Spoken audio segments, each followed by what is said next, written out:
suivre, si j'ai le choix entre livrer en Java par exemple un war et un jar, je vais plutôt favoriser un jar autoporteur qui est disponible qu'un war qui dépend peut-être de Je me fous dans la librairies, zone. je sais pas, Tomcat, Je le vois pas. Hein. parce que du coup en fonction de sa configuration j'ai d'autres dépendances au runtime. Alors que si j'ai vraiment quelque chose d'autoporteur, eh ben, je peux le tester et l'envoyer directement. Donc comme j'ai dit, l'idée c'est d'avoir des URL. Wow, et je te Qui jure, mec, c'est un tous les truc de ouf cette partie là. Vraiment, elle fait péter les plombs, ma parole. Et puis un point aussi sur la notion d'HTTP. Donc, dans le cloud, souvent on a beaucoup de services qui sont HTTP only, mais on peut potentiellement faire des choses par rapport à ça. Un petit point aussi toujours au niveau du cloud aussi, c'est attention à la. Oh, t'inquiète, il va m'atterrir dessus, il va me tuer. Les US, c'est quand même fréquent. Ouais, c'est sur la grande tour. Un Hein. minimum de latence de 220 millisecondes. Oh, ouais, j'ai pas vu. Toujours attention en fait quand vous appelez À terre. à regarder un petit peu où ils sont disponibles. Balancer une frappe qui nous laisse tranquille. La notion de concurrence. Avancer. L'idée c'est de voir un petit peu. À terre.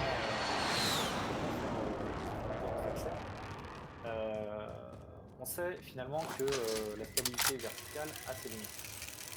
On sait que. Il y avait des tirs du stade. Ajouter de la mémoire, ajouter du CPU, du GPU, n'importe quoi. Au bout d'un moment, c'est pas possible, ça tient pas sur. C'est où ça, sur le tas un seul serveur.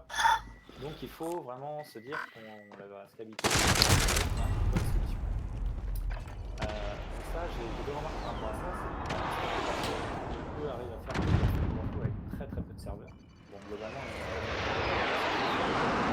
chose qui est encore faisable. Comme je disais tout à l'heure, en définissant bien le type de process, on peut vraiment scaler le process. Oh, mais gros, y'a personne. Mais putain de ta mère! Ça commence à me gaver là, c'est bon!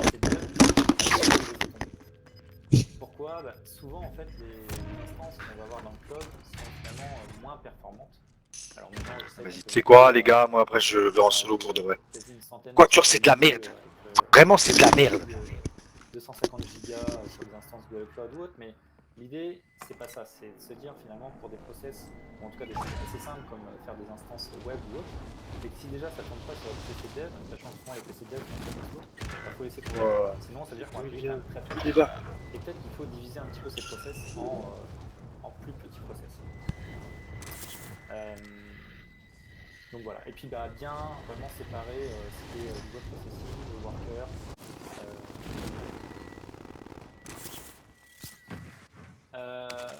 Là, un autre item, c'est sur en fait un petit peu là. C'est tellement de la merde cette partie, vraiment. Là, l'idée, c'est de regarder en fait si votre application démarre rapidement et s'arrête rapidement.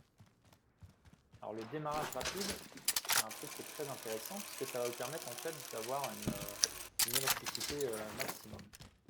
Si vous avez une pub sur TF1 un soir et que du coup toutes les personnes qui regardent la vidéo se connectent du coup à votre site, bah, vous voulez que ça réponde rapidement. Donc, vous avez peut-être prévu d'avoir 3 instances, mais en fait, la vidéo de la publicité est vraiment.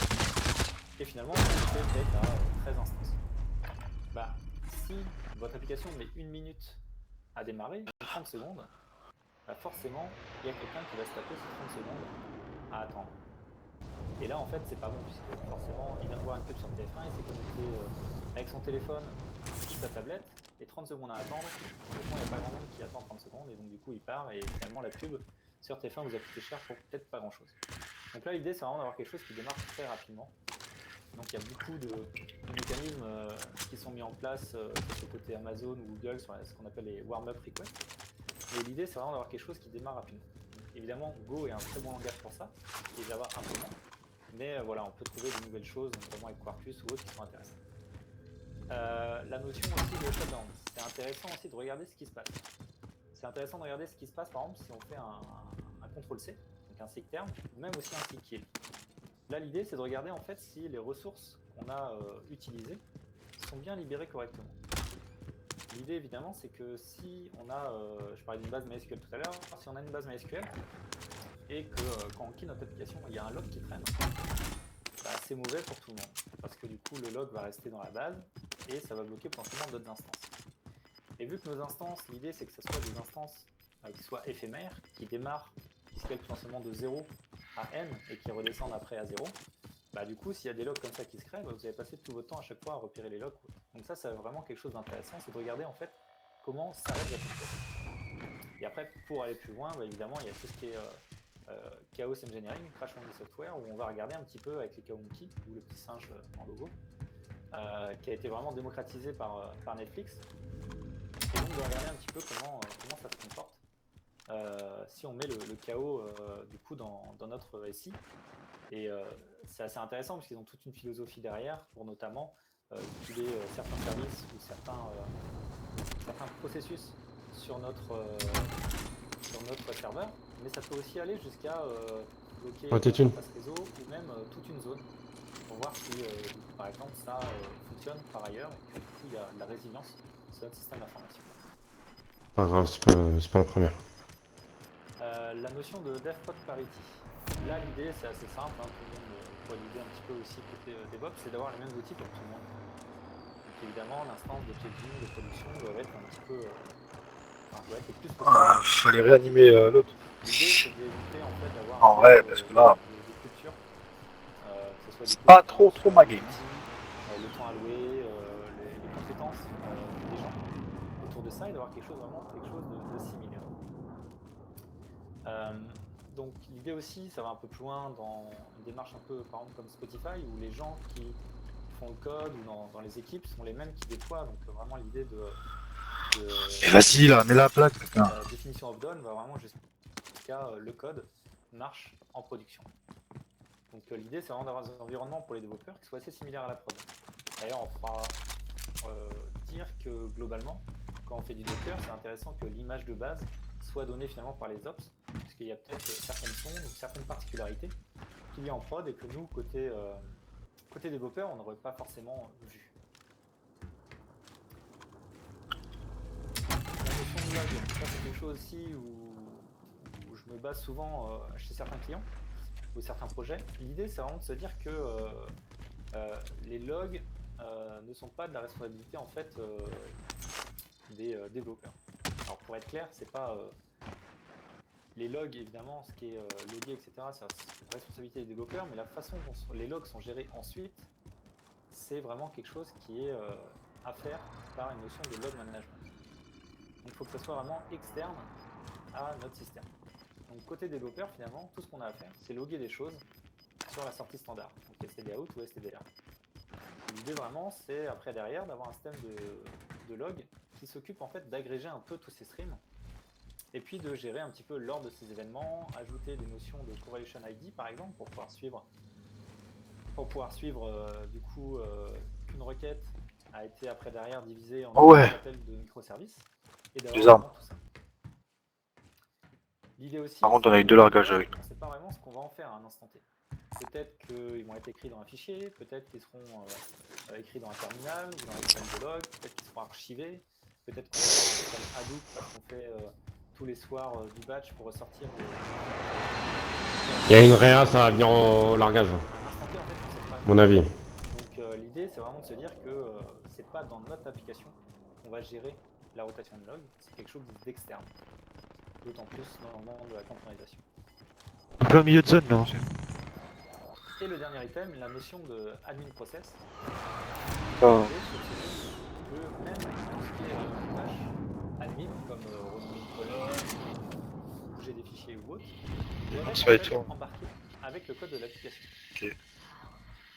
J'en ai craqué. Pour l'idée de la facile, la notion de code base, donc ça va forcer en fait à avoir des process jetables, d'où la poubelle. Et ces process jetables sont quand même committés et embarqués, packagés avec l'application. Donc on va pouvoir les tester sur les différents staging, et ils vont profiter un peu de tout ça, de pouvoir ajouter des tests. Voilà, donc l'idée c'est vraiment d'éviter des problèmes de synchro, de versionning par rapport à ça. L'idée aussi c'est de se dire que tout ce qui est appel à ces tâches d'administration doivent être externes à l'application. L'exemple classique, c'est d'implémenter un fond dans son application qui fait que tous les matins à 8h, ça envoie des emails à nos clients. Et ça fait aussi en même temps l'appli en mode web. Donc tout va bien, on monte jusqu'à 5000 utilisateurs par jour. Donc tout va bien.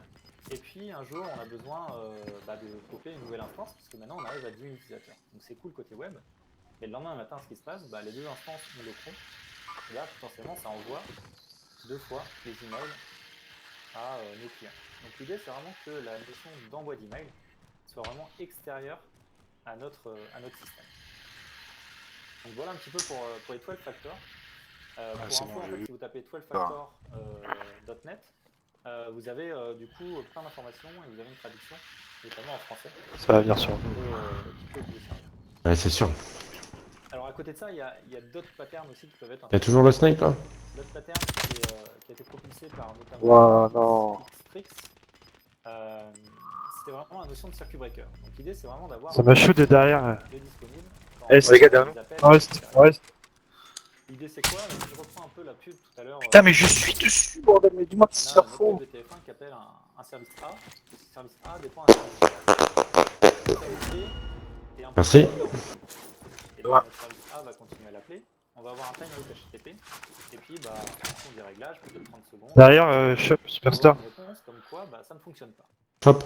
Et puis, bah, le deuxième. On voit pas. Alors, attends, là, faut qu'on Ouais, m'explique. je l'ai.